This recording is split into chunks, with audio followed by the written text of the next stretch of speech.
ꯅꯪꯁꯦ ꯑꯩꯈꯛꯀꯤ ꯑꯣꯏꯖꯅꯤꯡꯕꯅꯤ ꯑꯗꯨꯕꯨ ꯑꯩꯒꯤ ꯑꯣꯏꯕ ꯐꯪꯒꯅꯤ ꯍꯥꯏꯕꯗꯤ ꯑꯩ ꯊꯥꯖꯗ꯭ꯔꯦ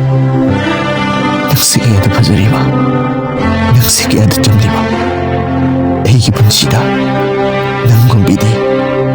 ꯊꯦꯡꯅꯒꯅꯤ ꯍꯥꯏꯕ ꯑꯩ ꯊꯥꯖꯗ꯭ꯔꯦ ꯁꯤꯗꯒꯤꯗꯤ ꯅꯪꯁꯨ ꯏꯐꯝꯗꯒꯤ ꯂꯥꯞꯈ꯭ꯔꯅꯤ ꯂꯣꯟꯅ ꯂꯣꯟꯅ 이미스는 얘기해봐서 방나라이고 난 기쁜시